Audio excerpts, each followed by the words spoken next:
Muy bien, entonces habíamos estado hablando ya acerca de proceso y una de las cosas que habíamos estado diciendo es que existen muchos tipos de iglesia.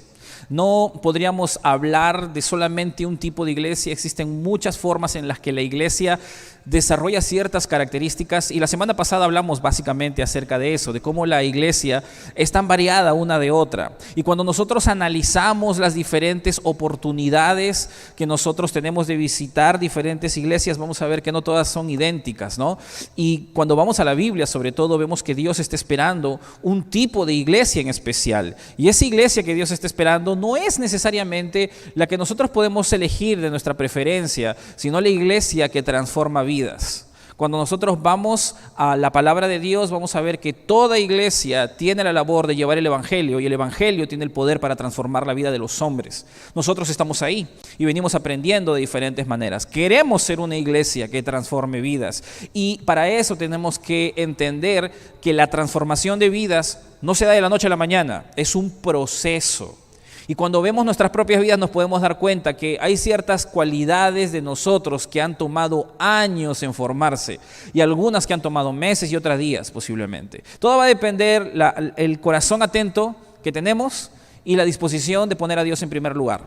Y lo convencido sobre todo que estamos de creer en Dios. Porque detrás de todas las cosas que hay en nuestra vida hay un factor determinante y es la fe. Hablamos justamente de que si nosotros queremos crecer en el Señor, que si nosotros queremos madurar en el Señor, si queremos como iglesia que las vidas sean transformadas, tenemos que entender cómo es que eso se lleva a cabo. Porque cuando nosotros vamos a la Escritura y hablamos acerca de la transformación de vidas, no podemos alejarnos de algunos conceptos que la palabra de Dios nos enseña, como el hecho de tener como comisión a ser discípulos. Dios nos ha hablado a través de su palabra y no es nuevo para nosotros como hijos de Dios entender que hemos sido llamados a ser discípulos. La iglesia, no solo el pastor, no solo los líderes, la iglesia ha sido llamada a ser discípulos. Y entendemos que hay una meta en el proceso de cada discípulo y es ser como Jesús. Lo que significa que nosotros llegaremos a la madurez cuando nuestra vida se parece más a Cristo. Pero eso no se da de la noche a la mañana o por generación espontánea. Hay ciertas cosas que tienen que suceder en la vida de un hijo de Dios para que eso comience a desarrollarse y hablamos la semana pasada de que hay un factor que hace que todas estas cosas, que la enseñanza de la Biblia, que los hechos en nuestra vida y que muchos elementos que van pasando en nuestra vida nos permitan madurar. Y el factor determinante es nuestra fe. La Biblia dice que el justo por la fe vivirá. Y como aprendimos la semana pasada, nuestra relación con Dios inicia cuando comenzamos a tener fe en Dios. Y esa fe va a ir creciendo a lo largo de los años. Nosotros vivimos por la fe y para fe, y nosotros crecemos a través del crecimiento de nuestra fe. Cuando nosotros vamos a la Biblia vamos a darnos cuenta que Dios tiene claro este punto y lo va a regar por toda la palabra. Nosotros no tenemos mucha duda respecto a eso, y eso es lo que aprendimos la semana pasada. Pero cuando entramos en ese escenario nos vamos a dar cuenta que podríamos hacernos algunas preguntas entonces, porque es hacia donde vamos a llegar hoy. Dijimos que ¿cómo es entonces que la iglesia contribuye a que esa fe crezca? ¿Cómo es que cada uno de nosotros podemos venir, reunirnos o participar de una congregación y encontrar elementos que de alguna u otra manera nuestra fe nos va a llevar a crecer? Eso nos hace preguntarnos entonces, ¿qué es lo que hace que nuestra fe crezca? No importa en qué iglesia estés, ¿qué es lo que hace que en la vida de cada persona, independiente de su edad, independiente de su pasado y de su presente y de su futuro, es lo elemental que tiene que haber para que pueda crecer espiritualmente en fe? Por esa razón, hoy día vamos a estar hablando de un siguiente tema, que es en este caso proceso, como teníamos ahí, proceso, y titulamos la enseñanza de hoy catalizadores. ¿Qué son catalizadores? ¿Por qué son catalizadores? Bueno, vamos a hablar un poquito acerca de eso como para poder entenderlo de una mejor forma. La semana pasada hablamos acerca de madurez espiritual, de crecimiento espiritual. Hoy día vamos a hablar de catalizadores. ¿Y a qué nos referimos con catalizadores? Bueno, hay algunas cosas que posiblemente puedan pasar hasta cierto punto desapercibidas, pero me es elemental usar esta palabra porque define con precisión lo que queremos comunicar. En primer lugar, quiero mostrarte esta imagen. Mira, Cuando nosotros tenemos un auto, los que tienen carro saben, van a entender esto mucho mejor que yo, saben que cuando el carro se abolla, tiene un choque y tienes que arreglarlo, tú lo mandas a que lo planchen, los técnicos que van a ver toda la carrocería y van a arreglarlo, van a utilizar una masilla especial. Esta masilla, pues para poder ser usada, tiene una forma particular de ser usada. Y recuerdo yo, no por tener carro, no por hacer este trabajo, sino que en una época trabajaba sirviendo con otro hermano, recuerdo, haciendo muebles de melamina, y él me enseñó hace muchos años que con esta masilla podíamos corregir ciertos errores que cierta manera pues a veces se podía tener en los muebles que llegaban a nosotros, ¿no? Y lo curioso era que tú no lo podías hacer con una masilla de madera ni con otra masilla particular porque no quedaba bien. Esta masilla era lo suficientemente fina y lisa, podía ser pintada y corregida para que todas las fallas e imperfecciones se puedan corregir.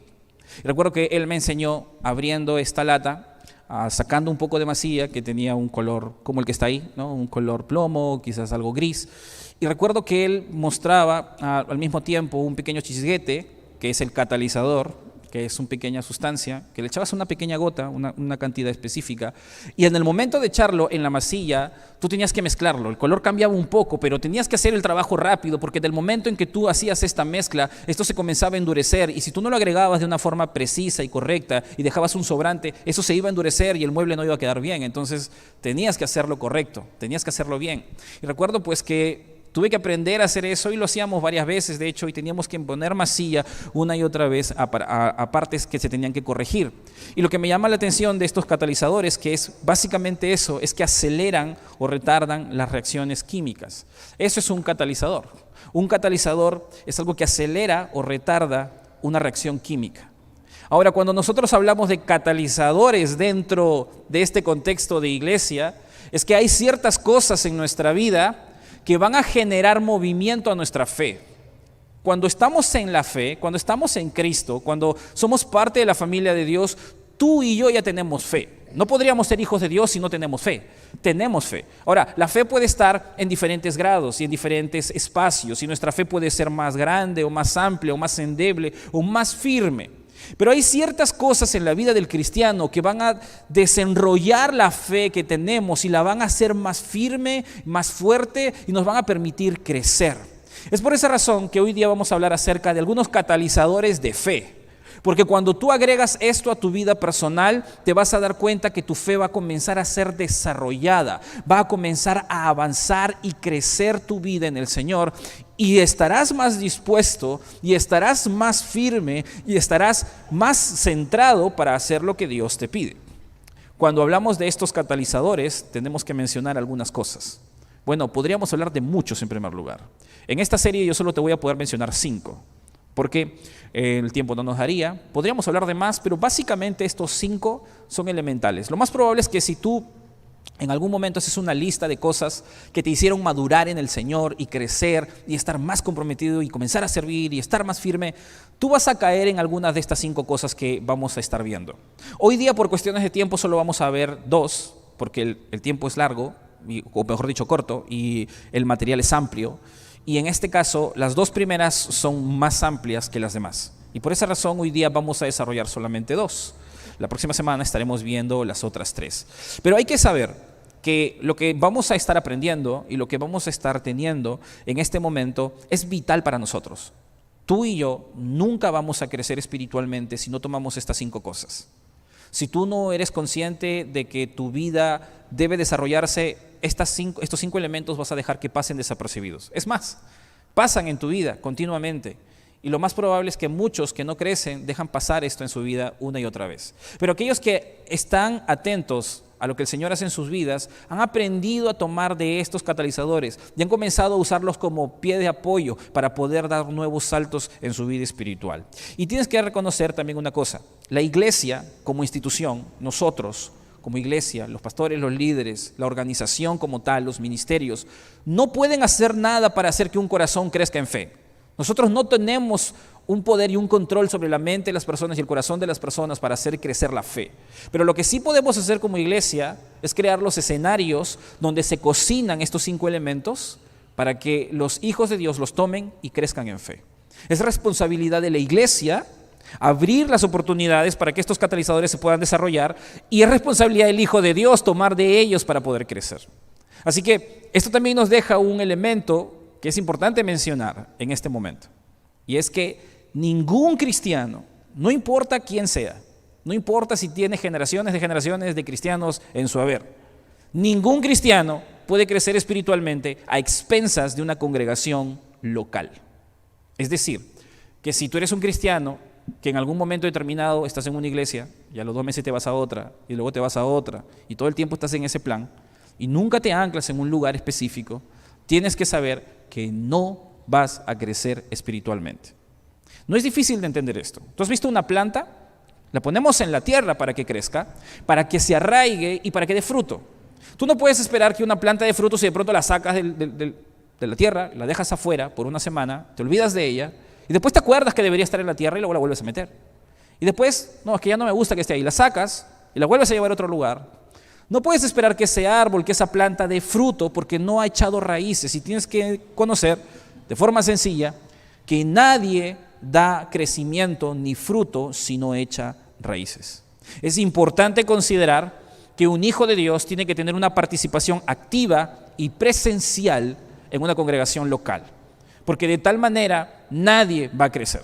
Si es esporádica tu participación, de hecho que tu fruto y tu fe va a ser esporádica y de alguna u otra manera no vas a crecer. Esto implica que nosotros debemos entender que el congregar es importante. La semana pasada hablamos acerca de esto. Si llegaste temprano, en medio del tiempo de alabanzas hablamos un poco acerca de qué cosa es congregar y qué cosa no es. Y hablamos de 2 cosas. Hablamos de que congregar no es mirar la transmisión. La transmisión es un apoyo, es una ayuda para un momento de personas que están lejos de nosotros. No es para que tú puedas planificar el día domingo de hoy trabajo y por esa razón solo miro mi culto online. No, eso no es congregar. Eso es elegir tu trabajo por encima de Dios. Antes de la pandemia era un sacrilegio para muchos, no venir el día domingo. Avergonzados veníamos el día siguiente, Pero ahora no, es que la comida no estaba, tenía que cocinar. No, es que, no sé, el niño se enfermó, anda tú, yo me quedo mirando el prédica. No. Antes, ¿qué hacíamos? Nos turnábamos, nos acomodábamos. Porque es importante entender que tu participación dentro de la iglesia es determinante, de forma presencial y de forma activa. Congregar tampoco es solo venir los domingos, dijimos en aquel momento. Venir los domingos es un escenario dentro de todas las cosas que suceden en la iglesia. Congregar no es solo llegar el día domingo, congregar es participar de manera activa en las reuniones y en la vida social de la iglesia. Y eso implica más que el domingo. Venir solo el domingo es solamente ser dominguero. Suena feo, pero así es. No hay otra palabra para esto. Cuando nosotros entendemos esto, entonces hay que comprenderlo en sencillo. La iglesia tiene una responsabilidad, crear los escenarios necesarios para que estos catalizadores aparezcan, pero tú tienes que tomar tu parte para poder crecer y eso va a depender de ti. Vamos a hablar entonces de algunos de esos catalizadores. Vamos a mencionar el primero de estos 5. Hoy día solamente vamos a hablar de 2. El primero es la adoración personal. Y vamos a tirarnos un buen tiempo en porque en realidad este es el más importante dentro de todos, a mi criterio, y creo que honestamente muy mal entendido muchas veces. Cuando nosotros vamos a la Biblia vamos a encontrar la palabra adoración muchas veces y como iglesia nosotros entendemos que la adoración es importante, pero casi siempre pensamos que la adoración está asociada a la alabanza, a los cánticos. Y no está mal, porque en realidad cuando cantamos adoramos, pero tú puedes cantar y no adorar también. Cuando hablamos de la adoración podemos hablar de muchas cosas, como el hecho de tener una vida de obediencia. Y sí, eso es cierto, pero yo también puedo obedecer sin adorar, como los fariseos, que daban de sus posesiones a personas en necesidad, pero para que los alaben, no para adorar a Dios. Y yo puedo venir a la iglesia y puedo comportarme como cristiano y hacer un montón de cosas como cristiano y no adorar. Porque yo no puedo medir el nivel de adoración que tiene mi hermano que está a mi costado. Es más, ni siquiera puedo medir el nivel de adoración de mis hijos ni de mi cónyuge. Posiblemente ni siquiera podría yo llegar a medir el nivel de adoración que yo tengo. Porque es algo muy abstracto y muy personal que podemos llegar a tener con el Señor. Y cuando hablamos de adoración podríamos hablar de maneras muy generales, pero quiero hablarte exactamente de la adoración personal que se desarrolla en un momento determinado de tu vida. No estamos hablando de un estilo de vida de adoración, no, estamos hablando de adoración personal. Momentos específicos en donde tú tienes un encuentro personal con Dios. Dios está en todo lado, Dios está en los hijos de Dios, si eres hijo de Dios, Dios mora en nosotros por el Espíritu Santo y no tenemos duda de esto. Pero hay momentos en donde Dios se hace más visible. Y tú quizás hasta podrías sentirte como Moisés, que intentando quitarte las sandalias porque el lugar que estás pisando es santo, porque te das cuenta que Dios se está moviendo. Y hay cosas muy específicas que el Señor puede hacer para eso. Bueno, quiero mostrarte una pequeña idea que puede aclarar un poco más esto. Mira, adoración no es el momento donde el hombre entrega algo a Dios. En primer lugar, hay que dejar eso claro. Sino, en primer lugar, como dice ahí, es cuando Dios se muestra al hombre y el hombre responde entregándose a Dios. Y quiero explicarte esto un poco más para que lo puedas entender con mayor precisión. Casi siempre cuando hablamos de adoración, hablamos de nosotros venir a darle algo a Dios. Cuando vemos que Abraham incluso entregó holocaustos a Dios, cuando vemos que los reyes de la antigua Israel entregaron holocaustos a Dios, cuando el pueblo de Dios venía y tenía tiempos de adoración, orando y también escuchando la palabra, siempre lo asociamos a un momento donde nosotros tenemos que darle a Dios, porque es nuestro Dios. Pero no es necesariamente el dar, es una respuesta a lo que Dios hace. Cuando nosotros hablamos de adoración, estamos hablando de una respuesta a algo que inició con Dios y no con nosotros. Cuando tú lo tienes que ver bien a la luz de la Biblia y haciendo justicia a todas las cosas que pasan en nuestra vida, te vas a dar cuenta que la adoración es una respuesta a lo que Dios está haciendo. Y la mejor forma de poder entenderlo es en la Biblia. Así que vamos a un texto, en Isaías capítulo 6, versículo 1 al 5, por favor. Vamos a leerlo y te pido que vayas a tu Biblia, que puedas abrir el libro, que puedas leer conmigo Isaías capítulo 6, versículo del 1 al 5, porque ahí vamos a encontrar una escena donde vamos a ver justamente un encuentro de adoración personal. Dice así, Isaías 6, capítulo 1 al 5, dice: Y en el año que murió el rey Usías, vi yo al Señor sentado sobre un trono alto y sublime, y sus faldas llenaban el templo. Por encima de él habían serafines, cada uno tenía 6 alas, con 2 cubrían sus rostros, con 2 cubrían sus pies, y con 2 volaban. Y el uno al otro daba voces diciendo: Santo, Santo, Santo, Jehová de los ejércitos, toda la tierra está llena de su gloria. Y los quiciales de las puertas se estremecieron con la voz del que clamaba, y la casa se llenó de humo. Entonces dije: ay de mí, que soy muerto, porque siendo hombre inmundo de labios y habitando en medio de pueblo que tiene labios inmundos, han visto mis ojos al Rey, Jehová de los ejércitos. Mira, esta escena es sumamente rica en conceptos de adoración. Hay bastante aquí que sacar y el tiempo no nos daría para poder descarbar todo. Y el texto es más largo todavía, hay un montón de cosas ahí. Pero vamos a ver algunas cosas específicas. En primer lugar, en este momento en el que Dios está teniendo un encuentro con Isaías, no es un momento cualquiera. Si tú estudias el contexto te vas a dar cuenta que al inicio se nos habla de un rey que ha muerto. Ese rey no ha muerto por las puras. Si investigas un poco te vas a dar cuenta que Dios en su justicia y en su santidad trae juicio sobre este hombre. Y no es cualquier hombre, el rey se está muriendo. ¿Te imaginas que todo el mundo sepa que nuestro presidente ha ofendido a Dios y Dios le ha quitado la vida? ¿Cómo estaría esa nación? ¿Te imaginas lo consternada que estaría la nación? Ya, eso había pasado en ese momento. En el rey en que en el día, en el año en el que ese rey había muerto, pues Isaías tiene un encuentro con Dios. Y no es cualquier encuentro. Imagínate a Isaías pensando en todas estas cosas y ahora Dios presentándosele. Yo me imagino que debe haber estado pensando: yo soy el siguiente. Porque Isaías no era perfecto. Y nomás en esa escena tú te puedes dar cuenta que la cosa ya estaba tensa de por sí. Lo que va a suceder es que Isaías, siendo temeroso de Dios, va a tener un encuentro con Dios y él va a ver a Dios de una forma muy puntual. Pero detrás de eso, en la escena que él va a ver, Dios le va a mostrar su gloria y su imagen. Como dice el versículo 1, vi yo al Señor sentado sobre su trono alto y sublime. Él está viendo a Dios en toda su gloria y Dios no está escatimando nada, está mostrando lo que Él es. Y dice que sus faldas llenaban el templo. Cuando las faldas de una persona, o en este caso el ropaje era muy largo, significaba que era un rey muy poderoso, muy majestuoso, o alguien que tenía la capacidad para poder tener ropas tan grandes que no importara dónde caminara si se ensuciaran. El espacio que él podía cambiar, él podía derrochar tela porque tenía el poder para poder cambiarse cuando él quisiera. Estamos hablando de alguien que podía mostrar hasta dónde sus ropas pueden cubrirlo y tenía el dinero necesario para poder cubrirse. Esto era lo que estaba intentando decir Isaías. Este es un Dios que sus ropas llenaban todo el lugar. No hay nadie más majestuoso que Él, y todo el templo estaba lleno de su presencia. Luego de eso, Él va a decir que por encima había algunos serafines.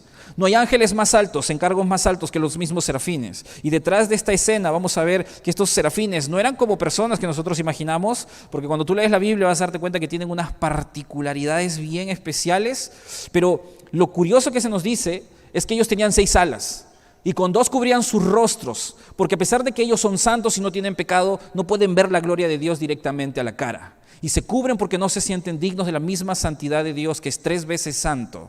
Y después de eso, con 2 van a volar, no están a la misma altura de Dios, están por arriba y están cantando, diciendo: Santo, Santo, Santo, Jehová de los ejércitos, toda la tierra sea llena de su gloria. Y cuando esto se decía, en las puertas de este templo, las bisagras, los quiciales, dice ahí, las bisagras de las puertas temblaban con la voz del que decía, porque aún lo material no se resistía a la presencia de Dios, que era tan grande, tan majestuosa y tan santa, revelándose Él en la cara de Isaías. Entonces, dice el versículo 5, no antes, sino cuando Él vio todas estas cosas, entonces dije a mí, en mi interior, dice Isaías: ay de mí que soy muerto, porque siendo hombre inmundo de labios y habitando en medio de pueblo que tiene labios inmundos, han visto mis ojos al Rey, Jehová de los ejércitos, Jehová el autosustentado, que no hay nadie como Él y que tiene todas las fuerzas. Este Dios se acababa de manifestar a Él, y en ese preciso instante Él va a reaccionar. Él no se va a quedar ahí quieto. Y cuando tú investigas esta escena, te vas a dar cuenta que no hay persona sobre la tierra que en un momento determinado vio la gloria de Dios y se quedó parado o se quedó sin hacer nada. La presencia de Dios es abrumadora. Y lo primero que tú puedes ver aquí es que en medio de todas las cosas que suceden, el mismo Isaías es abrumado por la presencia de Dios manifestándose. Los querubines, las puertas, el templo, todo es abrumado cuando Dios decide manifestarse, hasta el mismo Isaías. En ese momento Él va a reconocer la santidad de esos querubines, y ni siquiera Él llega a esa santidad. Y va a reconocer la santidad de Dios, y Él se va a sentir inferior y pequeño, porque reconoce que Él mismo no es ni siquiera santo una sola vez. Y Él está en medio de un pueblo que tiene labios inmundos y necesita ser limpiado, porque la misma santidad de Dios lo va a destruir. Y Él es consciente de esto. Vamos a ver que Moisés va a ver la sombra de Dios, que incluso vamos a tener a apóstoles o a discípulos mirando la transfiguración de Jesús y ellos cayendo a tierra, reconociendo la gloria de Jesús. Y no vamos a ver a nadie específicamente que va a ser expuesto a la gloria de Dios y va a estar inmune, inmutado ahí, quedándose quieto frente a lo que está viendo. Porque lo que está sucediendo es que cuando Dios se revela, toda la creación reacciona. Hasta el mismo Pablo, cuando tuvo cara a Jesús, él cayó a tierra, porque no podía, incluso él, negándose a creer en Jesús, reaccionar de forma positiva hacia sus propios argumentos frente a la presencia de Jesús, revelándose a él mismo. Isaías tenía claro esto. Él no era una persona que iba a renegar de Dios, pero en medio de todo eso Dios lo había elegido para este encuentro. Y Isaías estaba teniendo un encuentro donde Dios se estaba revelando a él mismo. Cuando nosotros hablamos de adoración, estamos hablando básicamente de esto, de un encuentro específico donde Dios se muestra y la boca del hombre y el corazón del hombre reconoce la grandeza de Dios porque le ha visto. Cuando nosotros adoramos a Dios, estamos entregando una respuesta de lo que Dios está haciendo a nuestro alrededor. Cuando Dios se revela en nuestras vidas, lo puede hacer de muchas maneras. Dios utiliza la palabra de Dios para hacerlo. En el caso de Isaías, vamos a ver que Dios va a mover un montón de cosas y se va a mostrar hacia él, y no va a usar la Biblia porque en ese momento la Biblia no estaba escrita todavía, solo unas partes. Pero en este tiempo Dios no necesita hacer todo eso porque de una manera muy puntual Él ha revelado toda su gloria, su nombre, su presencia a través de la palabra de Dios que tienes en tus manos. Y cuando tú vas a ella, tú puedes ver la misma gloria de Dios estando ahí. Y muchas otras cosas que Dios va a hacer para poder mostrar su poder, para poder mostrar su gracia y su gloria. Cuando hablamos de adoración, estamos hablando de experimentar a Dios de diferentes maneras en nuestra vida. Y no estamos hablando solamente de un proceso cognitivo donde sentimos la presencia de Dios. No estamos hablando exactamente de emociones, aunque lo involucren. Estamos hablando de discernimiento. No estamos hablando solamente de que tú sientas a Dios y que sientes un calorcito en todo tu cuerpo, que de pronto te sientes más melancólico, que de pronto te sientes más pensador. No, estamos hablando de discernimiento, que es el Espíritu Santo en nosotros, que nos permite identificar que lo que está sucediendo en este momento no es casualidad, es Dios hablándote. Y hay ciertos eventos en nuestra vida que no son casualidad, que no son situaciones cotidianas. Cuando nosotros entramos a un encuentro de adoración con Dios es cuando Dios se mueve y nosotros comenzamos a pensar, esto no es coincidencia.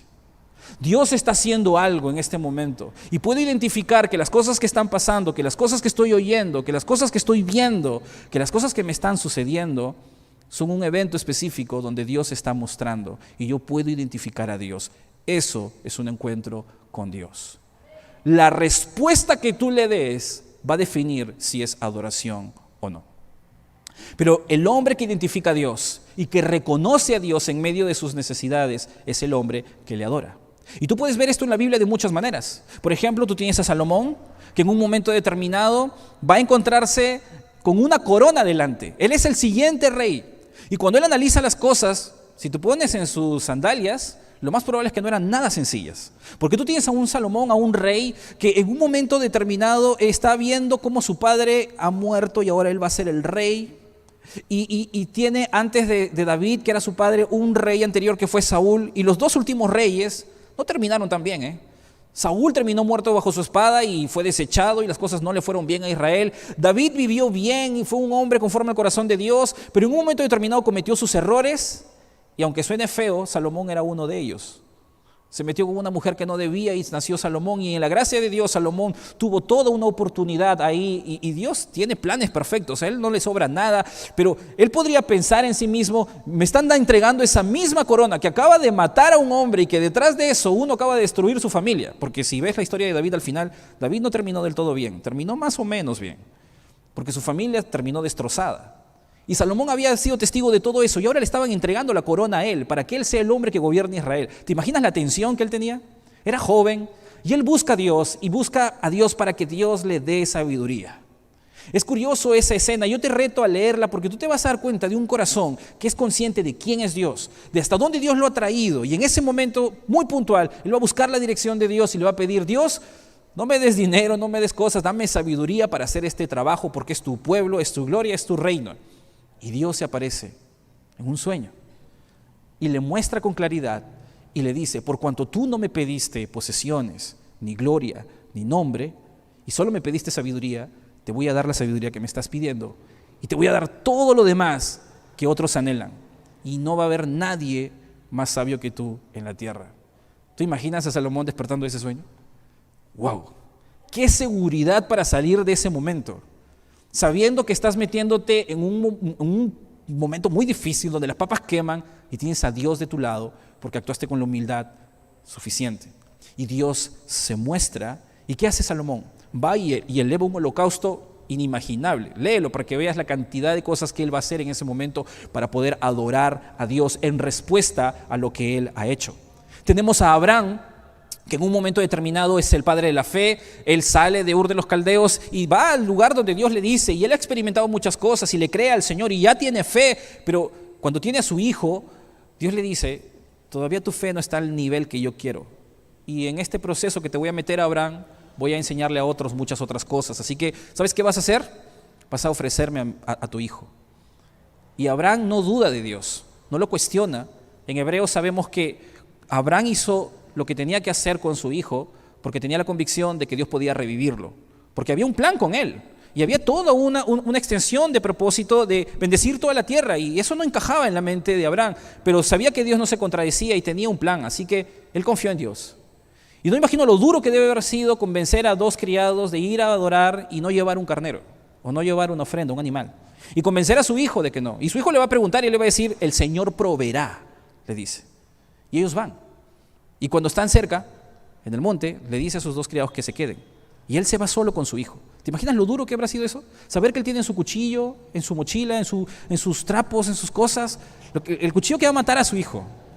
y su hijo llevando la propia leña que va a consumir su propio cuerpo. Van a ir al monte, Isaac no va a renegar, parece que Isaac se la solía, y detrás de eso se va a disponer en una perfecta imagen de lo que Jesús hizo en la cruz, entregando a su hijo, el Padre, a su hijo, y el hijo ofreciendo su vida por nosotros. Y en medio de esa escena, Abraham va a alzar su mano con el cuchillo y está a punto de matar al niño, al joven, mejor dicho, porque tenía alrededor de 20 años al parecer, y Dios lo va a detener. Y se va a aparecer en la escena de una forma muy soberana. Él va a decir: no lo hagas, detente, porque sé que me crees.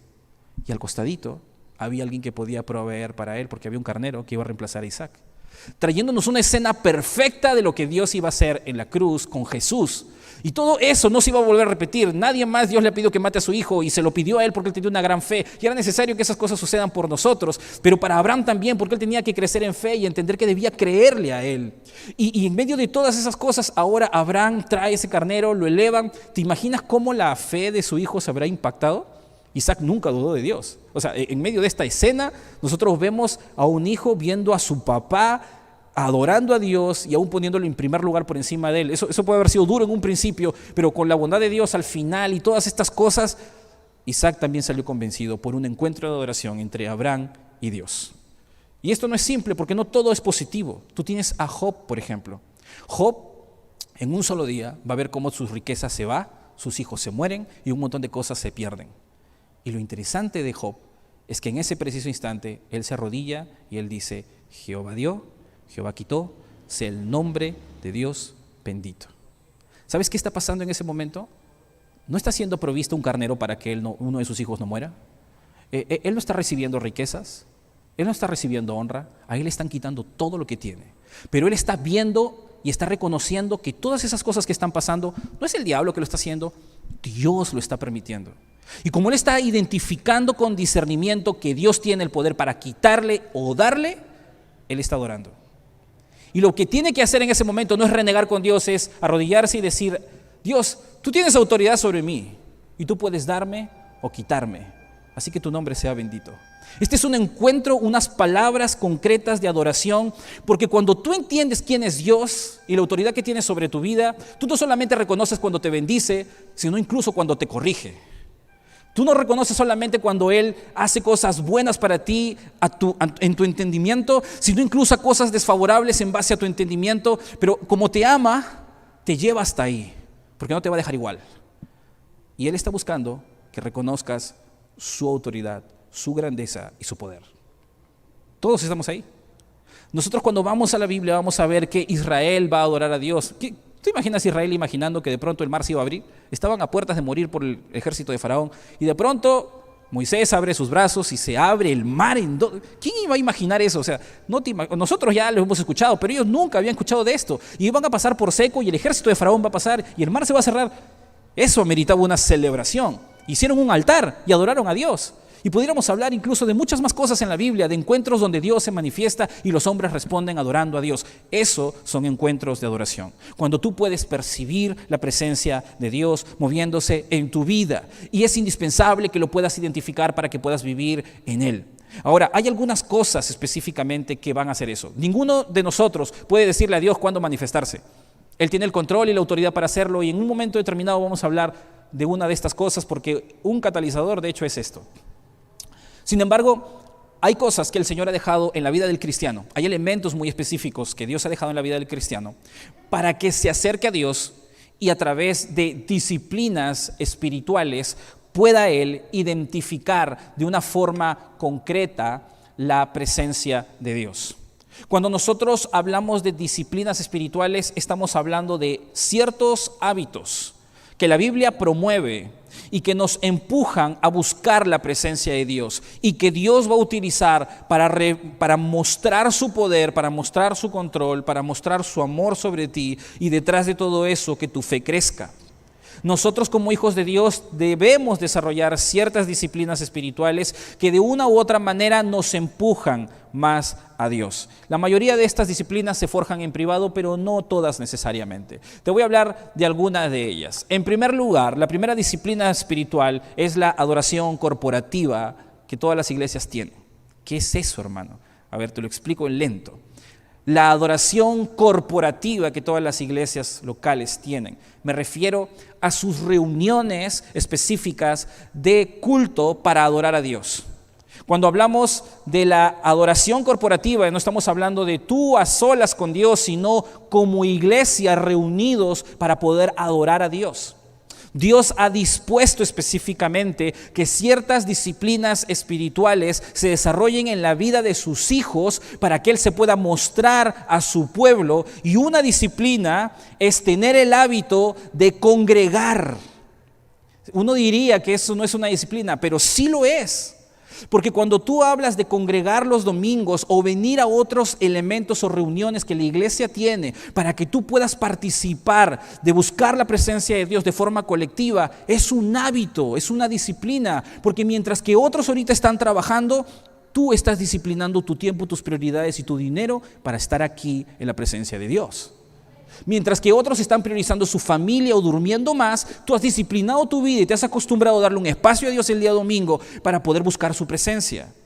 Mientras que otros prefieren la comodidad y prefieren ver la transmisión, no, tú tienes un estándar y tú no lo negocias porque esa disciplina se ha forjado en tu vida de poner a Dios en primer lugar y buscar su presencia, de tal manera que no te estás acomodando, es que te estás disciplinando a tener un estilo de vida.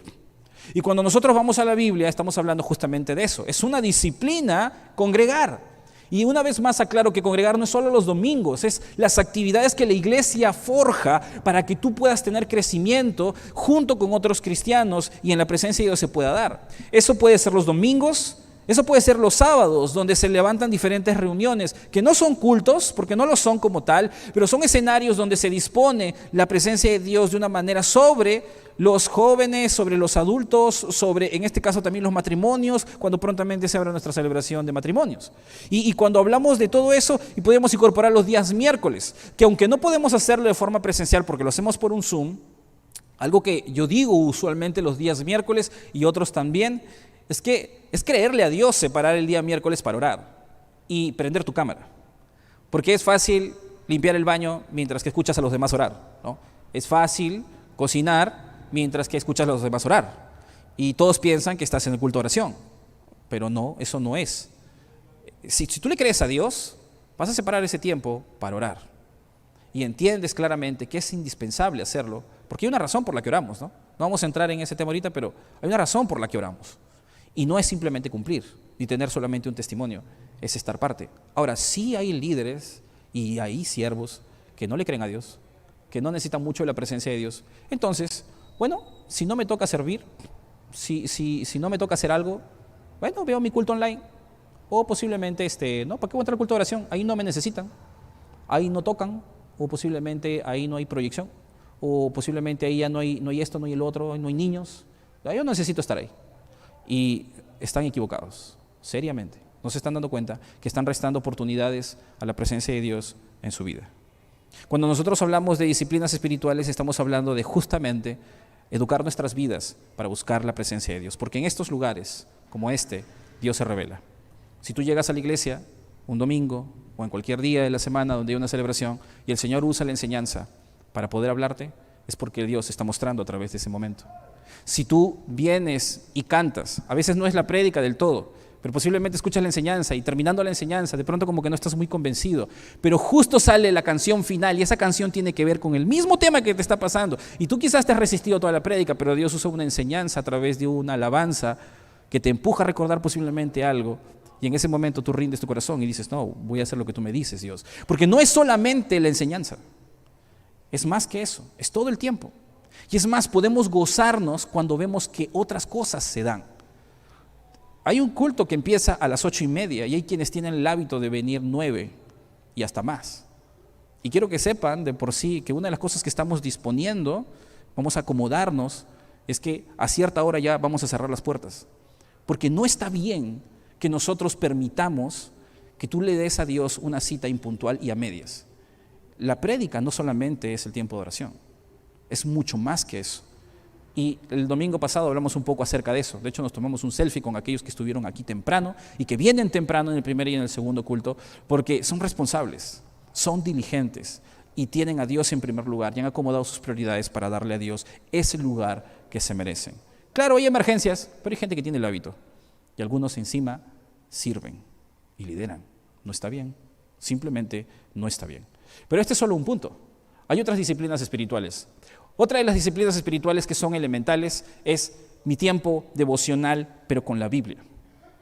Un encuentro devocional con la Biblia. Quizás alguno de nosotros hemos hecho un tiempo devocional donde hemos leído la Biblia y Dios te ha hablado. Yo no sé si te ha pasado eso, espero que te haya pasado eso porque eso demuestra que eres hijo de Dios. Cuando tú vas a la Biblia y de pronto tú le pides dirección a Dios, Dios, no sé qué hacer con esta mujer, ¿no? O Dios, no sé qué hacer con este niño, no sé si es mi hijo, creo que me engañaron. Y uno a veces está bien confundido con cosas de la familia o del trabajo o de uno mismo.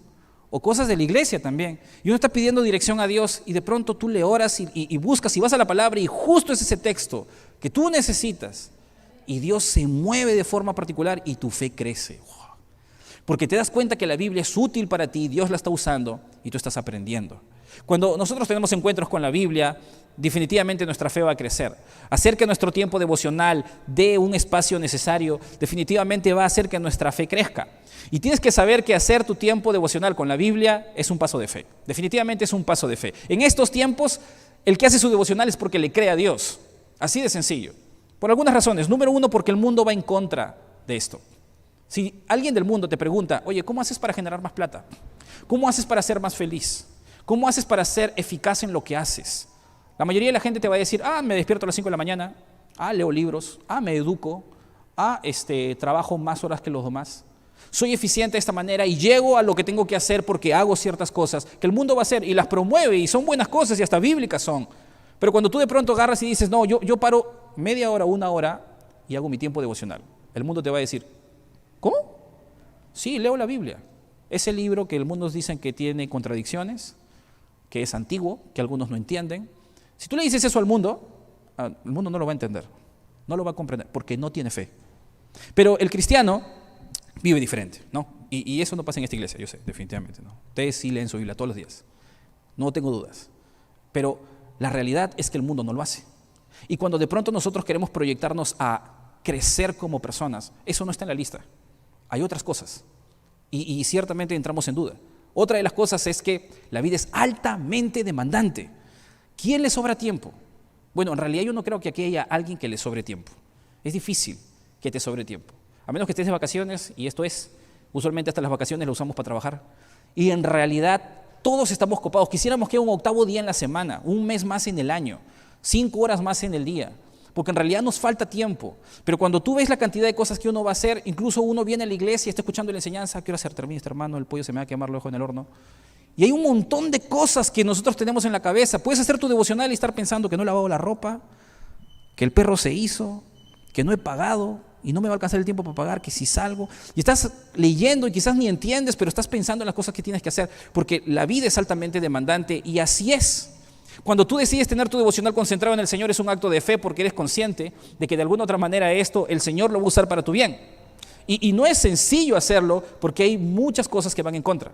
De tal manera que yo te podría decir que lo más difícil de poder hacer tu devocional es llegar a reconocer que tú y yo no podemos medir lo beneficioso que va a ser en nuestro día.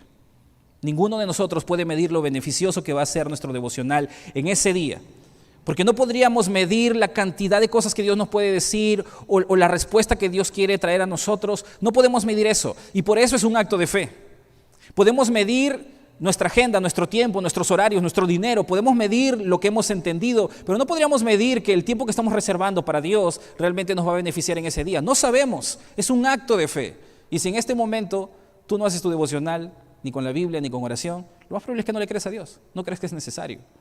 Pero si lo haces, es porque sabes que es importante, porque algo te ha llevado hasta ahí, y porque tu fe te ha llevado a crecer y das estos pasos, aunque otros no lo hacen, aunque tus padres no lo hacen, aunque tu esposo no lo hace, aunque tu esposa no lo hace, aunque tu líder no lo hace posiblemente, qué feo, pero aunque otros no lo hagan, tú lo haces porque le crees al Señor. Y así funciona. Algunos de esos puntos pueden ser no necesariamente solo Biblia, sino oración. La oración es otro tema y aunque está con el tiempo devocional, no siempre es lo mismo. Pero cuando alguien tiene un tiempo de oración buscando dirección a Dios y Dios responde, tu fe crece. No hay mejor momento para poder dar gracias a Dios que cuando ves a Dios responderte y cuando tú puedes ver que Dios está haciendo lo que le has pedido que Él haga, o posiblemente Él está trayendo dirección que no tenías y está ayudándote en medio de las situaciones en las que tú te encuentras. Tu fe crece cada vez que tú buscas a Dios y Dios responde y puedes percibir la respuesta de Dios a tu alrededor. Pero esto lo verá aquel que pide, aquel que ora, aquel que busca. Porque la oración es otra disciplina espiritual. Congregar, Biblia, oración y posiblemente el último, que quizás a casi nadie le gusta, es el dar. No hay mejor hábito para crecer en fe que el dar. La Biblia nos enseña que mejor es dar que recibir, porque hay una bendición detrás del dar. Y cuando nosotros vamos a la Biblia, sí nos tendríamos que referir a ofrendas, diezmos y cualquier necesidad que otros nos pide. Cuando nosotros hablamos del dar, estamos hablando de ese hábito que debe tener el Hijo de Dios de ser generoso con las necesidades de otros, con el reino de Dios y aún con lo que tiene.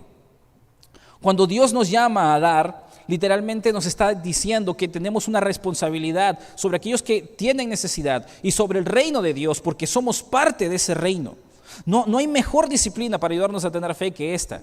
Y curiosamente, en realidad, esta situación del dar, sea con nuestros diezmos y ofrendas, es lo que más fundamenta nuestra fe para sentirnos confiados en Dios. Y debemos ser conscientes que Dios no necesita recibir nuestro dinero, nosotros necesitamos dar. ¿Cómo es eso? Pues el problema viene porque las riquezas tienden a jugar en nuestro corazón el mismo papel que lo hace Dios en nosotros. Cuando nosotros tenemos dinero o posesiones materiales, o vamos a decir las riquezas, nos sentimos más seguros. Cuando estamos en la presencia de Dios también, ¿no? Cuando nosotros tenemos riqueza, nos podemos proyectar y podemos soñar y podemos decir, sí, me alcanza para esto no. Cuando estamos en la presencia de Dios y sabemos que Dios está de nuestro lado, podemos ir mucho más allá. Cuando estamos con dinero, podemos sentirnos seguros porque si pasa algo en la enfermedad, hay para poder sanarte.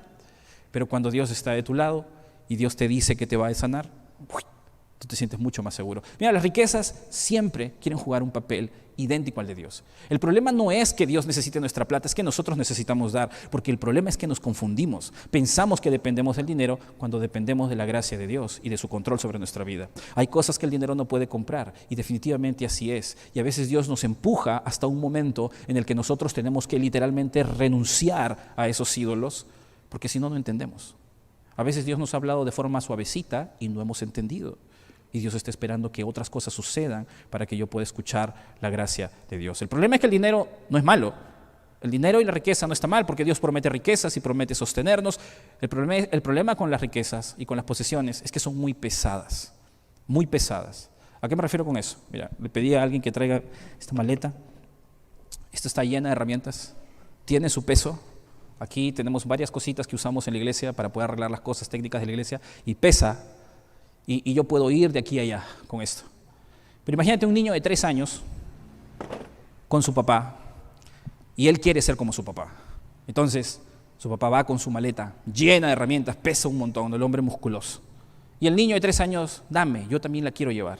Y el papá le dice, no, porque no la vas a poder llevar, muy grande, muy pesado para ti. Y el niño, no, que quiere, y quiere llevarlas. Y el niño dice, no, no puedes, a ver, intenta.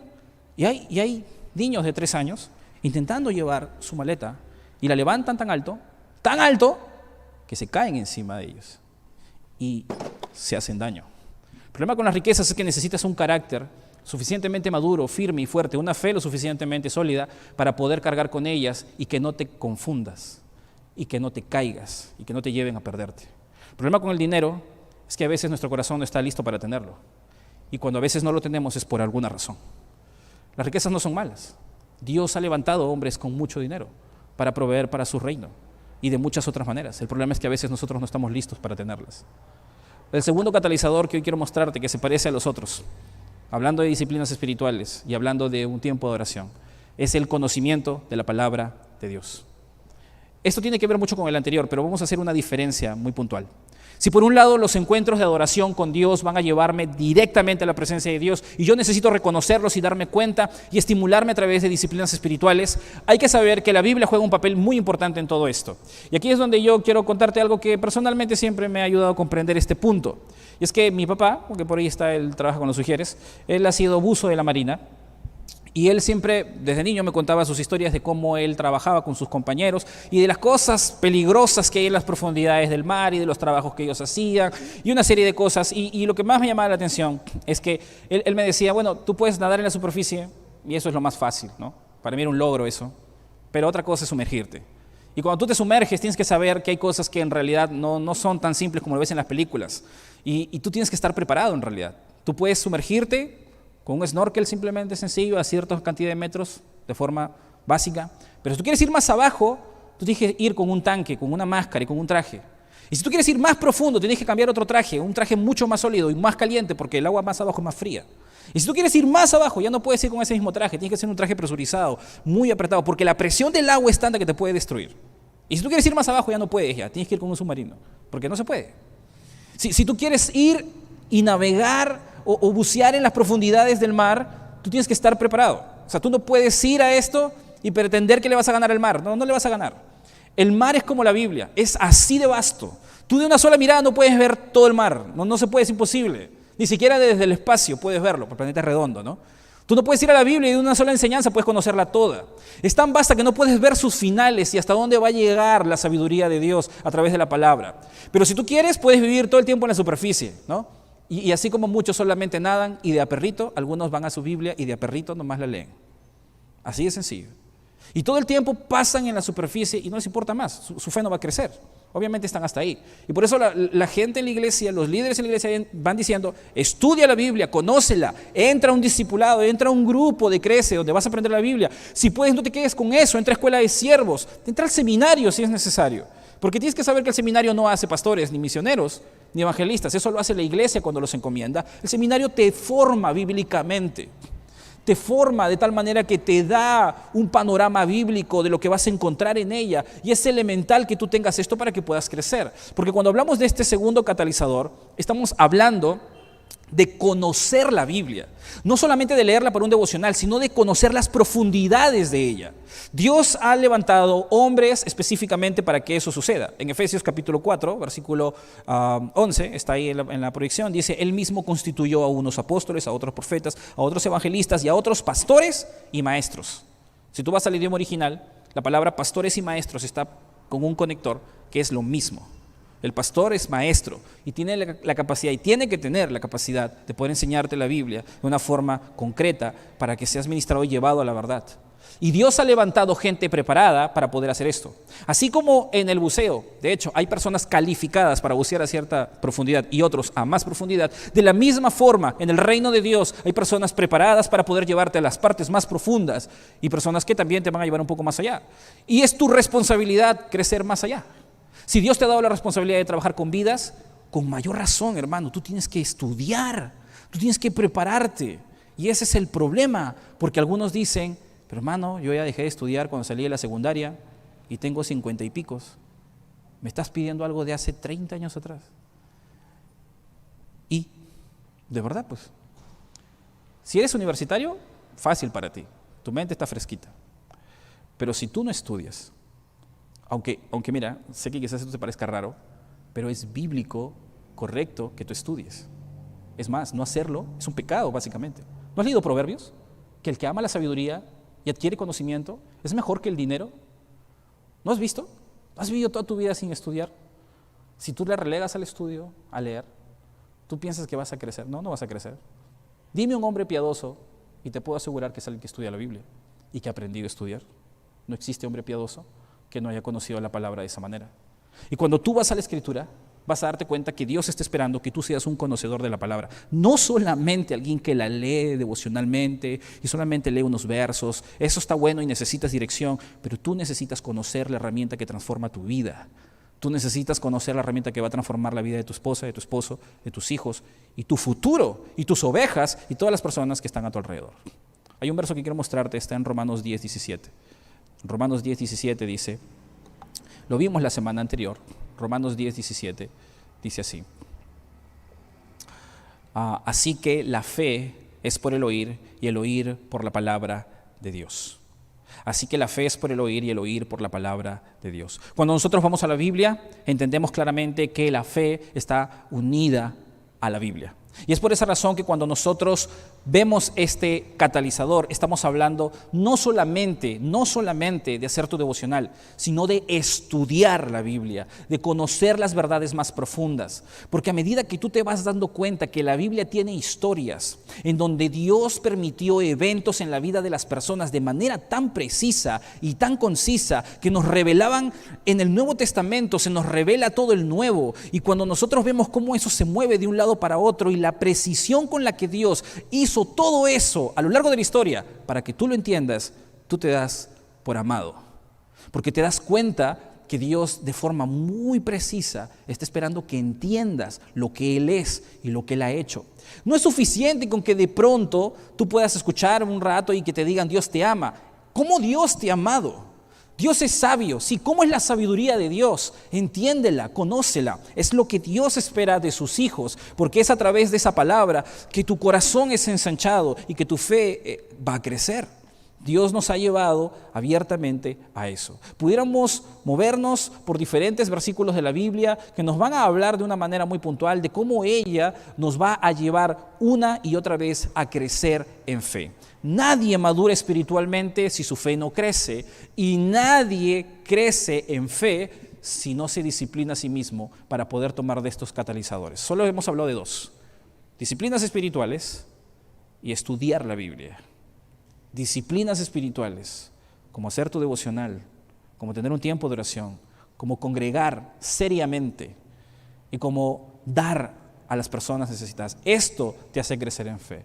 Y número dos, tomarte en serio tu relación con la Biblia para conocerla y ser deslumbrado con la presencia de Dios. Si tú no haces eso, no vas a crecer. Algunos están aprovechando algunas oportunidades, otros quizás no. Y hoy quiero animarte a que tomes en serio esto. Hay 3 cosas más que vamos a ver la semana que viene y veremos de una forma mucho más concreta cómo todo eso incluso se ajusta a nuestra vida. Pero hoy día solamente hemos llegado hasta ahí. Ahí donde estamos inclinamos nuestros rostros y nos dirigimos a Dios en oración.